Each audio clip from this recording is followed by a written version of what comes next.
Hi everyone, hope you all are doing great. तो अभी तक हमने जो कुछ भी सीखा है उसके बेसिस पे let us solve a question, a simple question. तो क्वेश्चन सिंपली ये है कि हमारे पास एक क्लास है पर्सन, जो कि हम बिगिनिंग से ही देखते आ रहे हैं, और इसके हम अलग अलग ऑब्जेक्ट्स क्रिएट करते हैं। कभी कभी सिर्फ एक ऑब्जेक्ट, कभी कभी दो object, and sometimes 10-15 different objects. तो मैं सिर्फ ये चाहता हूँ, can we just somehow count that how many objects of this class have been created so far, and moreover track that counter variable inside this class itself. So basically what I want is, I want you to somehow have a variable that tracks कि इस class के अब तक कितने objects create हो चुके हैं, that tracks how many objects created so far. So you can pause the video and think about a possible solution to this. Okay, तो कई बार लोगों के दिमाग में ये सोल्यूशन आता है कि what is so special about it? I just need an extra variable, an extra count variable. तो मैं एक काम कर सकता हूँ कि यहाँ पे private int count ये बना देता हूँ। For now इसको public रख लेते हैं so that we can easily access it outside, but it's good to follow encapsulation. तो यहाँ पे आप मानो हम इसे काउंट रख लिए, और इसके बाद हमारा सिंपल लॉजिक ये हो सकता है कि whenever this object is created, whenever somebody creates an object of person, तो मैं यहाँ पे सिंपली आकर के काउंट को प्लस प्लस कर दूंगा। So if I do count plus plus, तो मुझे पता है कि काउंट की इनिशियल वैल्यू बाय डिफ़ॉल्ट 0 होती है। अब ये 1 हो जाएगा और फिर बाद में 2 हो जाएगा, and so on and on. तो do you think this is the right solution? If yes then why, if no then why? You should again pause the video and think about it. तो एक काम करते हैं, अपने main में आ जाते हैं और यहाँ पे एक पर्सन P1 क्रिएट करते हैं। For now we are just putting empty first and second name. Oh, we need to pass these details also. So let us just pass them. Account ID, amount. अभी के लिए उन्हें 00 पास कर देते हैं। And now let us go on to create another person P2. तो हमारा ideal expectation ये होना चाहिए कि by now 2 different objects should have gotten created, P1 और P2, राइट? और इसके कारण काउंट की वैल्यू क्या हो जानी चाहिए? It should become 2, right? अब एक काम करते हैं, if I want to print the value of count, तो मैं बोलूँगा system.out.println। अब जैसे ही आप यहाँ आओगे ना, तो आपके मन में एक क्वेश्चन आएगा। वो क्वेश्चन ये आएगा कि हे, किसका count? Whose count? Because if I look at it, this count is an instance variable. Instance variable means objects variable. Instance and object are just two words which are used interchangeably. तो यहाँ पे मैं अगर count की बात करता हूँ, तो किसके count की बात करता हूँ? Am I talking about the count of P1 or am I talking about the count of P2? Because उनके counts तो अलग अलग होंगे. Anyways, so if I go ahead and print here both the counts, let's say P1 dot count followed by P2 dot count, and now if I run this piece of code, so you can see that both the outputs are 1 and 1 each. Now why is that so? We all know. Let us understand it. तो अगर हम instance variables के concept को ध्यान से reflect करें, तो in reality होता क्या है, अगर हमारे पास लेट्स से ऑब्जेक्ट P1 है, P2 है, P3 है एंड P4 है, तो इन सब के अपने अपने कॉपीज होते हैं इंस्टेंस वेरिएबल्स के। P1 का अपना फर्स्ट नेम लास्ट नेम है, P2 का अपना फर्स्ट नेम लास्ट नेम है, P3 का अपना है, P4 का अपना है, और इनका अपना काउंट है। तो इनिशियली P1 का जो काउंट था वो 0 था, बिकॉज बाय डिफॉल्ट जो वैल्यू होती है इंटीजर्स की वो 0 होती है जावा में। Now when you did count plus plus, तो इसके काउंट की वैल्यू 1 हो गई। फिर वही काम जब आपने P2 के ऑब्जेक्ट को क्रिएट करते वक्त किया, तो P2 का भी वो 1 हो गया, ये 1 हो गया, वो 1 हो गया। So keep it in your mind that these objects, all of them have different copies of their instance variables, and all of them are located at different memory locations and may or may not have same or different values. But यहाँ पे हम in reality क्या करना चाहते हैं? We want to somehow track a variable which is kind of common across all the objects. It is common across all the objects. तो ये एक नया कंसेप्ट है अपने आप में, जिसके बारे में आज हम जानने जाएंगे। तो सबसे पहली चीज़ ये है कि ऐसे वेरिएबल्स जिनको हम ऑब्जेक्ट स्पेसिफिक नहीं रखना चाहते हैं, उन्हें हम किसकी स्पेसिफिक रखना चाहेंगे? Class specific. So there is only one copy in the memory of that object, and the same copy would be referenced by all the different objects that you have created. तो ऐसे objects का एक special नाम होता है, इन्हें हम बोलते हैं static. So we would want to mark this integer as a static integer, right? और अब हम क्या कर सकते हैं? We can just do count plus plus. तो इससे पूरा सिनेरियो हल्का सा चेंज होकर के कुछ ऐसा हो जाएगा कि अब जो हमारे ऑब्जेक्ट्स थे P1, P2, P3 and P4, इनके कुछ तो इंस्टेंस वेरिएबल्स हैं which are specific to them, लेकिन then there are some static variables which are declared at the level of class, for example count, जिसकी इनिशियल वैल्यू 0 है, and all of these objects are referencing the same count which is present at a specific memory location somewhere. तो अब अगर आप count plus plus करोगे तो इसकी value 1 हो जाएगी, और वही वैल्यू 1 सारे ऑब्जेक्ट्स को दिखेगा। अगर आप इसको फिर से प्लस प्लस कर दोगे तो 2 हो जाएगी, फिर 3 हो जाएगी, फिर 4 हो जाएगी। और आपने बेसिकली किया क्या है कि आपने कंस्ट्रक्टर के अंदर काउंट प्लस प्लस का लॉजिक डाला है, और वो लॉजिक डालने का आपका पर्पस ही ये था कि जब भी कंस्ट्रक्टर इन्वोक होगा, इसका मतलब ऑब्जेक्ट बन रहा है तो मैं काउंट प्लस प्लस कर दूंगा, which was totally right. But गड़बड़ वहाँ पे यही थी कि उस वक्त वो काउंट जो था वो instance which is object specific था, लेकिन इस बारी वो क्लास स्पेसिफिक है, तो इस बार it will behave as expected. Let us look at it through an example. तो हम यहाँ पे काउंट प्लस प्लस कर रहे हैं। Now if you come here inside the main, आप देख सकते हो कि मैं p1.count और p2.count को प्रिंट कर रहा हूँ। Now if I run my programme, both the counts are equal to 2. And why is that? Because it's the same count variable which is being referenced by both the objects. अच्छा, अब यहाँ पे एक intelligent question आपके दिमाग में आना चाहिए। जो instance variables होते हैं which are specific to object, वो कब initialize होते हैं? तो वो तब initialize होते हैं when the objects are actually created. And when are the objects created? When the constructor is invoked. तो बोलने का मतलब ये है कि जब आप new of person और इसके अंदर कुछ चीज़ें पास करते हो, तब जा कर के first name, last name, age, ये सारी चीज़ें इनिशियलाइज होती हैं, अदरवाइज नहीं होती हैं, है ना? So I can say instance variables are created when objects are created, as simple as that. But how about static variables? वो मेमोरी में कब क्रिएट होते हैं? ये तो तब मेमोरी में आए when object comes into existence, because पहले ऑब्जेक्ट फिर ये, right? But how about static variables? तो यहाँ पे एक इंपॉर्टेंट चीज़ है, जितने भी स्टैटिक वेरिएबल्स होते हैं they are initialised during class loading phase. अब ये आप पहली बार सुन रहे होगी क्लास लोडिंग क्या होता है, तो इसको सिंपल वर्ड्स में मैं एक्सप्लेन करता हूँ। तो हम सबको पता है कि कंपाइल करने के बाद हमें एक बाइट कोड मिलता है, और उसके बाद JVM पिक्चर में आ जाता है जो इस बाइट कोड को लेता है, and then it somehow runs it. But before it runs it, उसे इन bytecode files को देखना होता है। These bytecode files, the dot class files which are present, इनके अंदर जो क्लास का स्कीमा और स्ट्रक्चर डिफाइंड होता है, उस स्कीमा एंड स्ट्रक्चर को ये मेमोरी के एक स्पेशल सेगमेंट में, so this is your RAM, तो इस मेमोरी के एक स्पेशल सेगमेंट में उस स्कीमा एंड स्ट्रक्चर को लोड करते हैं।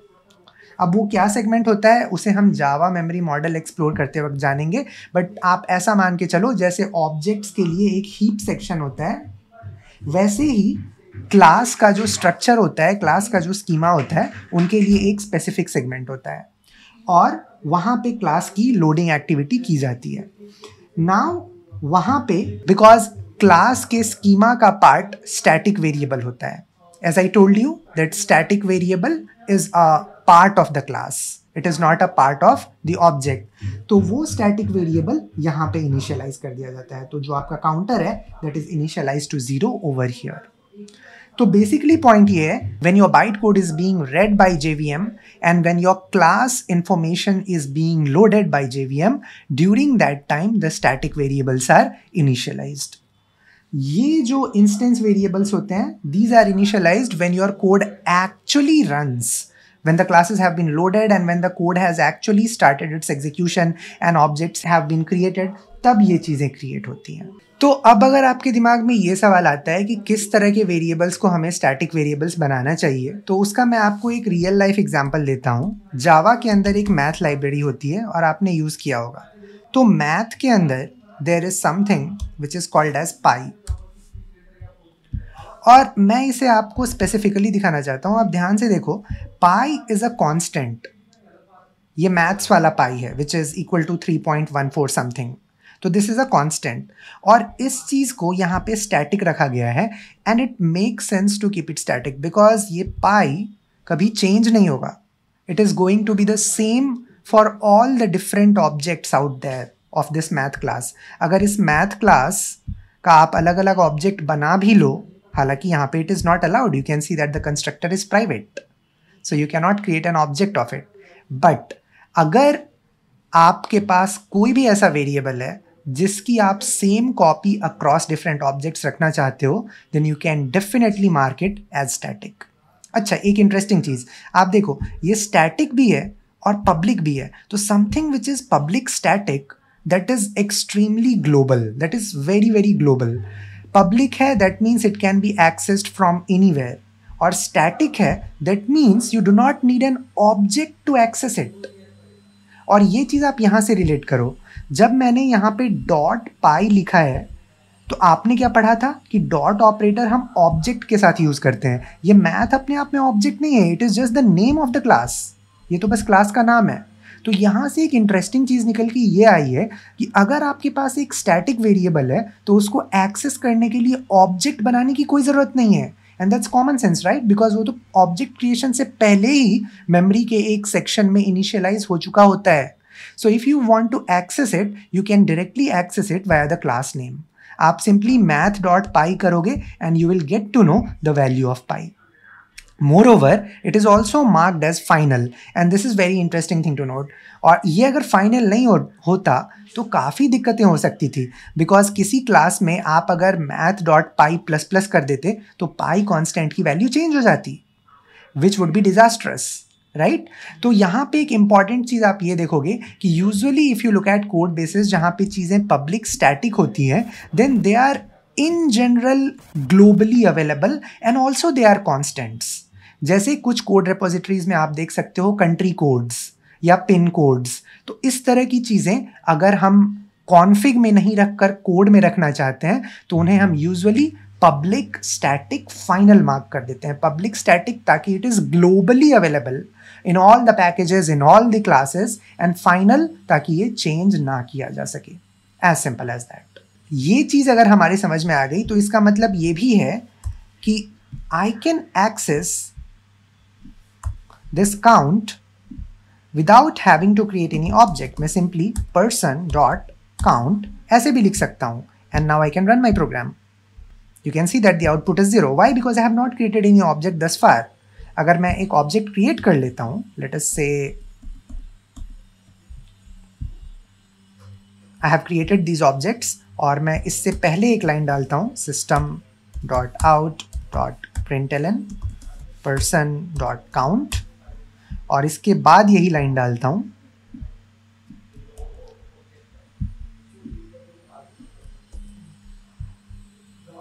Can you guess what should we see in the output?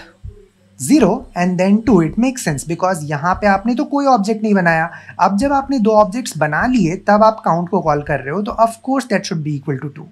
So that has what has happened. अब यहाँ पे एक चीज़ आपके दिमाग में आना चाहिए कि स्टैटिक वेरिएबल्स तो समझ में आ गया, स्टैटिक मेथड्स का क्या मतलब होता है, और हम किसी मेथड को स्टैटिक बना भी सकते हैं क्या? तो आपने कई बार स्टैटिक मेथड्स को यूज़ किया होगा. जैसे मैथ लाइब्रेरी की ही अगर हम बात करें तो उसमें एक फंक्शन होता है math.max, जहाँ पे आप दो इंटीजर्स पास करते हो और ये इसमें क्या मैक्सिमम है वो आपको रिटर्न करता है. So you can even look into the source code of this method. तो ये मेथड है and you can see it is marked as static. Because it is marked as static, that is the very reason I was able to invoke it without creating an object of math class. सिर्फ इस math class के नाम के through I was able to invoke it, as was the case with static variables also, right? तो यहाँ से ये चीज़ निकल के आती है कि अगर आप एक static method को कॉल करना चाहते हो, then you do not need to create an object of the class for that. आप बिना उसके भी कॉल कर सकते हो. So let us do one thing. हम अपने पर्सन क्लास में जाते हैं और एक मेथड लिखते हैं. It's a public method and let's keep it static. So public static string get biological name. So let's say मैंने ये एक मेथड लिख रखा है. अब हमें पता है कि हर इंसान का, हर पर्सन का जो बायोलॉजिकल नेम होता है वो सेम होता है. And let's say that is homo sapiens if I am not wrong. Then this is what we would return. अब इस मेथड को इन्वोक करने के लिए हमें पर्सन का कोई ऑब्जेक्ट बनाने की ज़रूरत नहीं है. मैं सिंपली ये कर सकता हूँ person dot gate biological name. So please note it that I M invoking this method without an object, just via the name of the class. तो अब मैं इसे अगर रन करता हूँ तो you can see it has printed homo sapiens. अब if you are wondering कि हे क्या मैं इसे ऑब्जेक्ट के थ्रू इन्वोक कर सकता हूँ, बिल्कुल कर सकते हो. जैसे एक स्टैटिक वेरिएबल सारे ऑब्जेक्ट्स के अक्रॉस शेयर्ड होता है, वैसे ही एक स्टैटिक मेथड भी सारे ऑब्जेक्ट्स के अक्रॉस शेयर्ड होता है. तो उसे आप ऑब्जेक्ट के थ्रू कॉल करो या डायरेक्टली क्लास के थ्रू कॉल करो, it is going to work out for you. तो आप इस कोड को भी रन करके देख सकते हो and it runs without any issues for you. अब एक काम करते हैं, यहाँ पे कुछ रैंडम चीज़ें करने का ट्राई करते हैं. सो लेट अस से हमने ये बोला कि जो बायोलॉजिकल नेम है that would be homo sapiens concatenated with the first name. और ये जो फर्स्ट नेम है ये हमारा इंस्टेंस वेरिएबल है. मैं इसे यहाँ पे यूज़ करने की कोशिश कर रहा हूँ और मुझे एरर आ रहा है. आप इस एरर को एक बार पढ़ो and then try to think कि ये एरर क्यों हमें दिया जा रहा है. It's a compile time error. Why is it coming at all? Okay, तो एरर ये बोल रहा है कि non static field first name. Okay, तो यहाँ रुकते हैं. ये फर्स्ट नेम क्या नॉन स्टैटिक फील्ड है? Yes, it is not marked as static. Please mind it. So it is saying that non-static field first name cannot be referenced from a static context. तो ये बोलने का मतलब ये है कि अगर आपका एक स्टैटिक फंक्शन है तो वो किसी भी इंस्टेंस वेरिएबल को रेफर नहीं कर सकता है. It can not refer to any instance variable which is basically non static variable. अब ऐसा क्यों? जावा वालों ने ऐसा क्यों बनाया नेचर स्टैटिक का? तो ऐसा इसलिए बनाया, इमेजिन यहाँ से मैं कॉल करता हूँ person dot gate biological name. तो माइंड इट, मैंने किसी भी ऑब्जेक्ट के थ्रू इसे इन्वोक नहीं किया है. अगर मैंने ऑब्जेक्ट के थ्रू इस मेथड को इन्वोक किया होता तब ये फर्स्ट नेम उस पर्टिकुलर ऑब्जेक्ट का फर्स्ट नेम होता. But now that I am not invoking it through any object, तो ये कौन सा फर्स्ट नेम पिक करे? It can't pick any first name randomly on its own. हो सकता है मैंने इस मेथड को क्रिएट किया होता before I even created any objects. तो उस केस में क्या बिहेवियर होना चाहिए? There are no objects yet, so there are no instances yet, so there are no instance variables yet, right? तो इस कारण से the developers of Java have made sure that you can not refer to something like this from a static function. अब यहाँ पे आपके दिमाग में एक क्वेश्चन आ सकता है कि हे व्हाट इफ हम एक ऑब्जेक्ट के थ्रू इसे इन्वोक करते? अगर हमने ऑब्जेक्ट के थ्रू इन्वोक किया तो उस केस में तो P1 का फर्स्ट नेम या लास्ट नेम जो भी है वो यूज़ हो जाना चाहिए. But it's very important for you to understand that the language has to take care of the worst case scenarios also. Like in general आप जब एक स्टैटिक मेथड बनाते हो तो आप बनाते ही इसलिए हो ताकि somebody can globally access it without creating an object. तो उस केस में the behaviour would be very very undefined. तो इस कारण से आपका जो कंपाइलर है वही आपको एरर रिपोर्ट कर देता है that hey I will not allow you to do something like this. तो इस कारण से पता है ये जो स्टैटिक मेथड्स होते हैं ये स्टेटलेस मेथड्स के नाम से भी जाने जाते हैं।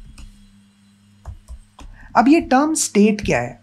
हर ऑब्जेक्ट का अपना स्टेट होता है। स्टेट का मतलब सिंपली होता है कि उसके इंस्टेंस वेरिएबल्स की क्या वैल्यूज हैं। जैसे आपने एक पर्सन ऑब्जेक्ट बनाया where the person name is Ram and age is 20, तो उसका स्टेट राम 20 है, and the other person name is Shyam and the age is 25, तो उसका स्टेट श्याम 25 है। As simple as that.